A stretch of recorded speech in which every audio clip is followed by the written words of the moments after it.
ओम क्लीं कृष्णाय नमः। मार्गशीर्ष मास की कथा सुनने वाले सभी भक्तों का आज की कथा में हार्दिक स्वागत है। भगवान श्री कृष्ण और श्रीमती राधा रानी की कृपा सदैव आप पर और आपके समस्त परिवार पर बनी रहे। आज है 16 नवंबर 2024 और आज है शनिवार का दिन और आज है मार्गशीर्ष अर्थात अगहन मास की प्रतिपदा तिथि। और आज आप सुनेंगे मार्गशीर्ष मास महात्म्य का पहला अध्याय। गीता के 10वें अध्याय के 35वें श्लोक में भगवान श्री कृष्ण कहते हैं, बृहत शाम तथा साम नाम गायत्री छंद सामहम मासा नाम मार्ग सी सहम ऋतु नाम कुसुमाकरम। अर्थात गायन करने योग्य श्रुति में हो मैं बहुत साम हूँ और छंदों में मैं गायत्री छंद हूँ और महीनों में मैं माघ मास हूँ और ऋतुओं में मैं बसंत हूँ। इसका मतलब है कि भगवान श्री कृष्ण का ही स्वरूप होता है मार्गशीर्ष मास। इस महीने में भगवान श्री कृष्ण की विशेष रूप से पूजा आराधना की जाती है। ऐसी मान्यता है कि इस महीने में भगवान श्री कृष्ण की उपासना करने से व्यक्ति को जीवन में हर तरह की सफलता की प्राप्ति होती है और वह तरह तरह के संकट से बाहर निकलने में सक्षम भी हो जाता है। अब इस महीने को मार्गशीर्ष मास क्यों कहते हैं? जिस महीने की पूर्णिमा तिथि जिस नक्षत्र से युक्त होती है उस नक्षत्र के आधार पर ही उस महीने का नामकरण किया जाता है। क्योंकि मार्गशीर्ष महीने की पूर्णिमा मृगश नक्षत्र से युक्त होती है, इसीलिए इस महीने को मार्गशीर्ष मास कहा जाता है। वैसे इस महीने के और भी बहुत सारे नाम हैं, जैसे कि मगसमंग, सर अगहन, अग्र आयन आदि नामों से भी इसे जाना जाता है और यह पूरा ही महीना बहुत पवित्र माना जाता है। मानता है कि सतयुग में देवों ने वर्ष का आरंभ मार्गशीर्ष मास के कृष्ण पक्ष की प्रतिपदा तिथि से अर्थात पड़वा से किया था। साथ ही ऋषि कश्यप ने भी इसी महीने के दौरान कश्मीर नामक जगह की स्थापना की थी, जो कि इस समय भारत का अभिन्न अंग है। इस महीने में स्नान दान का बड़ा ही महत्व माना गया है। विशेषकर इस महीने के दौरान यमुना नदी में स्नान का महत्व है। मार्गशीर्ष महीने के दौरान यमुना नदी में स्नान करने से भगवान सहज ही प्राप्त हो जाते हैं। इसीलिए जो लोग जीवन में भगवान का आशीर्वाद बनाए रखना चाहते हैं उन्हें इस महीने के दौरान कम से कम 1 या 2 बार यमुना नदी में स्नान अवश्य करने जाना चाहिए। लेकिन जिन लोगों के लिए ऐसा करना संभव ना हो वह लोग घर पर ही अपने स्नान के पानी में थोड़ा सा पवित्र जल मिलाकर गंगा जल या फिर जमुना का जल मिलाकर स्नान कर सकते हैं। अब जैसे कि कार्तिक मास में हम बहुत जल्दी उठकर स्नान करते हैं, ब्रह्म मुहूर्त में उठकर स्नान करते हैं, लेकिन मार्गशीर्ष मास में इस प्रकार का कोई बहुत कठोर नियम नहीं है। क्योंकि इस महीने में शीतलहर का प्रारंभ हो जाता है, सर्दियां बढ़ जाती हैं, इसीलिए मार्गशीर्ष मास में ब्रह्म मुहूर्त में स्नान करने का विधान नहीं बताया गया है। लेकिन सुबह सूर्योदय होने से पहले, सूर्य के निकलने से पहले स्नान करना आवश्यक माना गया है। क्योंकि देखिए, सूर्योदय के बाद तो वैसे भी स्नान नहीं करना चाहिए। सूर्योदय से पहले स्नान कर लीजिए। आप चाहें तो गर्म पानी से भी स्नान कर सकते हैं, लेकिन स्नान करने से पहले तुलसी की जड़ की थोड़ी सी मिट्टी लेकर अपने शरीर में जरूर लगा लेना चाहिए और फिर इसके बाद गंगा जल या फिर यमुना जल मिलाकर उसी जल से आपको स्नान करना है। अच्छा, स्नान करते समय आप मौन नहीं रहना चाहिए, मतलब मंत्र उच्चारण के साथ ही स्नान करना चाहिए। तो ओम नमो भगवते वासुदेवाय नमः या ओम नमो नारायणाय नमः, इस प्रकार से मंत्र जप करते हुए आपको स्नान करना है। फिर शुद्ध वस्त्र धारण करके भगवान सूर्यदेव को जल दीजिए और अपने घर के मंदिर में जो भी आप प्रतिदिन की पूजा करते हैं पूजा कीजिए। अब इस महीने में भगवान श्री कृष्ण की विशेष रूप से आराधना की जाती है, क्योंकि यह पूरा महीना भगवान श्री कृष्ण को ही समर्पित होता है।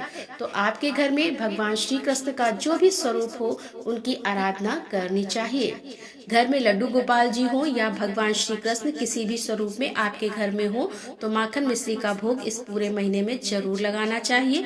रोज नहीं लगा पाते तो कभी कभी तो जरूर लगा दीजिए। भगवान श्री कृष्ण की पूजा करते हैं तो राधा रानी की पूजा अनिवार्य हो जाती है। इसके साथ ही तुलसी महारानी की पूजा भी उतनी ही अनिवार्य हो जाती है। तो भगवान श्री कृष्ण की प्रसन्नता के लिए राधा नाम का अधिक से अधिक उच्चारण कीजिए, नाम जप कीजिए। इससे भगवान श्री कृष्ण प्रसन्न हो जाते हैं और माँ तुलसी तुलसी की सुबह शाम पूजा अवश्य कीजिए। सुबह के समय जल अर्पित कीजिए और शाम के समय दीपदान कीजिए। वैसे अगर आप जल्दी उठ जाते हैं तो सुबह भी दीपदान कर सकते हैं, लेकिन अगर आप सुबह दीपदान नहीं भी करते हैं तो तुलसी में तो शाम को दीपदान जरूर करना चाहिए। अब बात करें कि इस महीने में किन चीजों का दान करना चाहिए, तो देखिए यह मौसम सर्दियों का है, इसीलिए गर्म कपड़े, कंबल, जो भी इस समय सीजनली फूड है, इस समय सीजनली फ्रूट्स हैं, वह आप दान कर सकते हैं। भोजन का दान कर सकते हैं, बिस्तर का दान कर सकते हैं। बहुत से लोग हैं जो कि सड़कों पर सोते हैं, उनके पास सोने की ओढ़ने की व्यवस्था नहीं होती, तो अगर आप सामर्थ्यवान हैं तो अपनी सामर्थ्य के अनुसार उन्हें कुछ न कुछ देकर उनकी मदद कीजिए। इसके अलावा पूजा सामग्री का दान कर सकते हैं, जैसे कि आसन का, तुलसी माला का, चंदन, या फिर पूजा की जो प्रतिमा होती है, किसी भी देवी देवता की प्रतिमा, उसका दान कर सकते हैं। आप मोर पंख का दान इस समय में बहुत श्रेष्ठ माना जाता है। जल के कलश का दान करना माघ शीस में अत्यंत श्रेष्ठ माना जाता है। आचमनी का दान करना, पीताम्बर का दान करना, दीपक का दान करना, यह भी चीजें किसी मंदिर में या फिर किसी ब्राह्मण को दान करनी चाहिए। मतलब दान उसी को दीजिए जो इनका प्रयोग करे। तो जितनी भी धार्मिक चीजें आप दान करते हैं, या तो किसी वेद पाठी या फिर कर्मकांडी ब्राह्मण को दान कीजिए, या फिर किसी मंदिर में दान कर दीजिए, जिससे कि जो मंदिर के पुजारी होते हैं पूजा के कार्यों में उनका प्रयोग कर सकते हैं। इस महीने में भगवान श्री कृष्ण की पूजा के अलावा माँ लक्ष्मी की विशेष पूजा की जाती है। जैसे कि अगहन गुरुवार को पद्म पुराण में वर्णित है कि अगर महालक्ष्मी की पूजा आराधना की जाए तो स्थायी रूप से माँ लक्ष्मी आपके घर में वास करती है। अगहन गुरुवार का व्रत आपको किस प्रकार से करना चाहिए, व्रत के नियम क्या होते हैं, और अगर आप व्रत नहीं भी करते हैं तो पूजा किस प्रकार से कर सकते हैं, यह सारी जानकारी अगर आप चाहते हैं तो चैनल पर वीडियो अपलोड हो चुकी है, जरूर देख लीजिएगा। और इस महीने की पूर्णिमा को चंद्रमा की पूजा का विशेष महत्व माना गया है। ऐसा कहा जाता है कि इसी दिन चंद्रमा को सुधा से अर्थात अमृत से सिंचित किया था। माघ शीस मास की पूर्णिमा को दत्तात्रेय जयंती मनाई जाती है, जो कि बहुत महत्वपूर्ण होती है। इसी महीने में माघ शीस मास में ही माँ अन्नपूर्णा की कृपा की प्राप्ति के लिए 17 दिनों का व्रत भी किया जाता है। और इस महीने में भगवान विष्णु के 12 नामों का जप करने से जीवन के संकट दूर होते हैं तथा लक्ष्मी यानी कि धन प्राप्ति का मार्ग सुलभ हो जाता है। अगर शत्रुओं से परेशान है तो इन नामों का जप करने से शत्रु भय भी जाता रहता है। और ये 12 नाम कुछ इस प्रकार से हैं। पहला नाम है अच्युत, अगला है अनंत, तीसरा नाम है दामोदर, चौथा नाम है केशव, पांचवा नाम है नारायण, छठा नाम है श्रीधर, और सातवां नाम है गोविंद, और आठवां नाम है माधव, नवा नाम है ऋषिकेश, और 10वां नाम है त्रिविक्रम, और 11वां नाम है पद्मनाभ, और 12वां नाम है मधुसूदन। भगवान विष्णु के 12 नाम लेते हुए उन्हें पीले फूल अर्पित करने चाहिए। भगवान का एक नाम लें और एक फूल और विष्णु को अर्पित करें। पूजा के उपरांत संध्या के समय इन फूलों को भगवान के सामने से हटाकर पीपल के पेड़ के नीचे या फिर किसी बहते हुए जल में प्रवाहित कर दे। इस प्रकार से पूरे मार्च अगर आप पीले पुष्प भगवान को अर्पित करते हैं इन 12 नामों के द्वारा, तो शास्त्र कहते हैं कि हर प्रकार की परेशानी से, भय से, संकट से मुक्ति भी मिलती है। और माँ लक्ष्मी और श्री हरि विष्णु स्थिर रूप से आपके घर में वास भी करते हैं। माघ शीस मास में श्रीमद् भागवत ग्रंथ को देखने पर भी विशेष महिमा है कि स्कंद पुराण में लिखा है कि घर में अगर भगवान हो तो घर में अगर भागवत हो तो अगहन मास में दिन में एक बार उसको प्रणाम अवश्य करना चाहिए। मतलब देखिए, माघ शीस के महीने में शास्त्रों को, पुराणों को पढ़ना चाहिए, लेकिन किसी भी कारणवश अगर आपके पास समय ना हो पढ़ने का तो घर के मंदिर में भगवान की पुस्तक रखिए और प्रतिदिन जैसे कि आप नित्य की पूजा करते ही होंगे, धूप दीप दिखाकर और पुस्तक की पूजा कर लीजिए, ग्रंथ की पूजा कर लीजिए, प्रणाम कर लीजिए, तो इतने मात्र से ही आपको पाठ का लाभ मिल जाता है। माघ शीस मास में अपने गुरु को, इस देवता को ओम दामोदराय नमः कहते हुए प्रणाम करें। इसके इससे जीवन का अवरोध समाप्त हो जाता है, मतलब कोई भी रुकावट आपके कार्य में आ रही होती है तो उससे आपको मुक्ति मिलती है, आपका कार्य सफल होता है। कुछ ऐसे पाठ हैं जिनको करना मार्गशीर्ष मास में अत्यंत श्रेष्ठ माना गया है, जैसे कि पहला पाठ है विष्णु सहस्त्र नाम का पाठ, दूसरा पाठ है गीता और तीसरा है गजेंद्र मोक्ष। समय मिले तो पाठ करना चाहिए, नहीं तो मोबाइल पर भी सुन सकते हैं।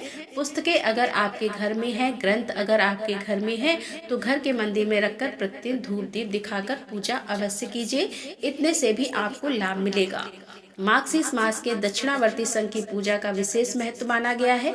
ऐसी मान्यता है कि अगर घर के दक्षिणावर्ती शंख ना हो तो इस महीने में दक्षिणावर्ती शंख लाकर आप घर में स्थापित कर सकते हैं, फिर विधि विधान से पूजा कर सकते हैं, क्योंकि माता लक्ष्मी का स्वरूप माना जाता है दक्षिणावर्ती शंख। जहाँ पर दक्षिणावर्ती शंख रहता है माता लक्ष्मी वहाँ पर जरूर वास करती है। तो माँ लक्ष्मी की कृपा की प्राप्ति के लिए, उनकी प्रसन्नता के लिए दक्षिणावर्ती शंख की स्थापना अपने घर में जरूर करनी चाहिए और प्रतिदिन नियम पूर्वक दक्षिणावर्ती शंख की पूजा करनी चाहिए। पंचामृत से शंख का अभिषेक करके और धूप दीप पुष्प अक्षत अर्पित करने से माँ लक्ष्मी आपके घर को छोड़कर कहीं नहीं जाती। वैसे तो नॉर्मल रूटीन में रहते हुए भी मार्गशीर्ष मास की पूजा आराधना हम कर सकते हैं, कथाएं सुन सकते हैं, मंत्रों का उच्चारण कर सकते हैं, मंत्र सुन सकते हैं, पुराण पढ़ सकते हैं या फिर पुराण सुन सकते हैं और उसका भी हमें लाभ मिलता है। लेकिन बहुत से भक्त हैं जो कि व्रत भी धारण करते हैं या फिर मार्गशीर्ष मास का नियम भी लेते हैं। तो जो भक्त मार्गशीर्ष मास का नियम लेते हैं उन्हें इस महीने में जीरे का सेवन नहीं करना चाहिए और प्रतिदिन भगवान श्री कृष्ण की पूजा करने के बाद भोग में जो तुलसी का पत्ता अर्पित किया है उसे प्रसाद स्वरूप में ग्रहण अवश्य करना चाहिए।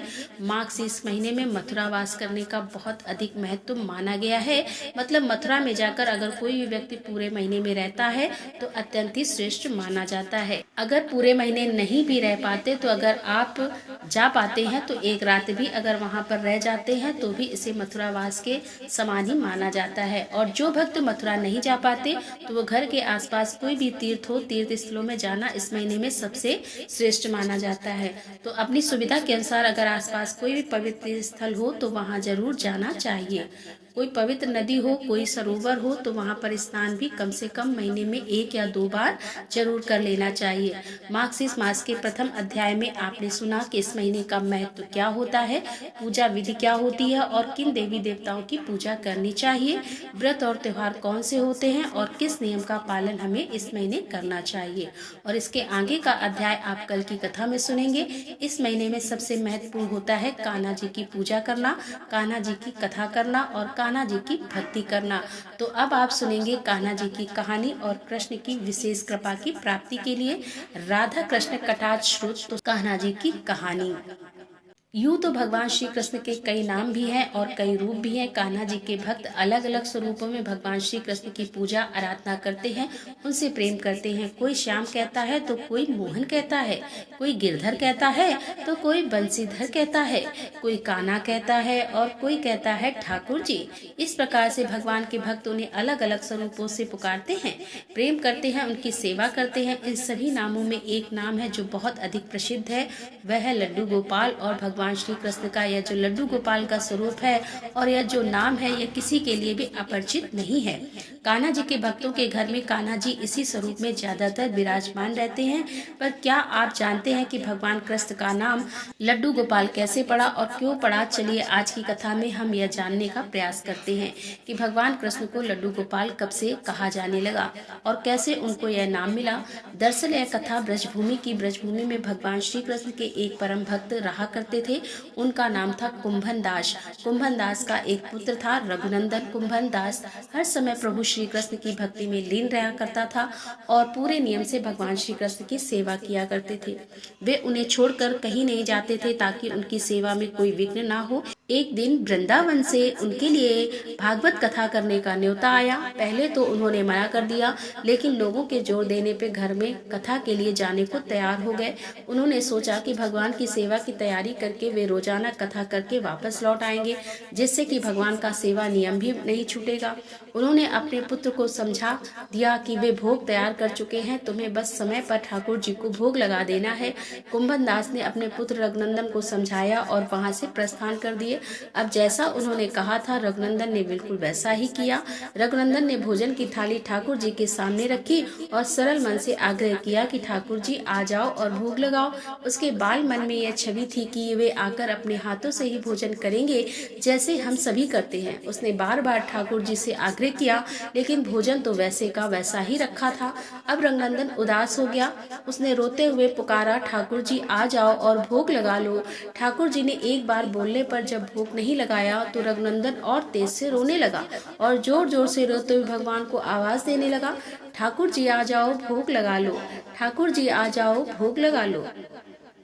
भगवान श्री कृष्ण, जो कि भक्तों के अधीन ही रहते हैं, उसकी सरलता को देखकर प्रसन्न हो गए और प्रकट हो गए। ठाकुर जी ने एक बालक का रूप धारण किया और भोजन करने बैठ गए। यह दृश्य देखकर रघुनंदन भी प्रसन्न हो गया। अब तो रात को जब कुंभन दास जी आए तो उन्होंने लौटकर अपने बेटे से पूछा, बेटा तुमने ठाकुर जी को भोग लगाया था? रघुनंदन ने कहा, हाँ पिताजी, ठाकुर जी को भोग लगा दिया था। अब कुंभन दास जी ने प्रसाद मांगा तो पुत्र ने कहा कि ठाकुर जी ने तो सारा भोजन खा लिया।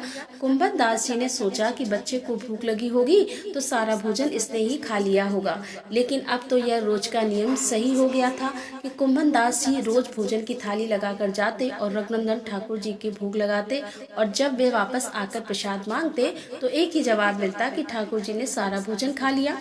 कुंभन दास जी को अब लगने लगा कि पुत्र झूठ बोलने लगा है। कुंभन दास ने एक दिन लड्डू बनाकर थाली में सजा दिए और छिप कर देखने लगे कि बच्चा क्या करता है। रघुनंदन ने रोज की तरह ठाकुर जी को पुकारा तो ठाकुर जी बालक के रूप में प्रकट होकर आए और लड्डू खाने लगे। अब साक्षात भगवान श्री कृष्ण को अपने सामने प्रकट देखकर कुंभन दास जी से रहा नहीं गया।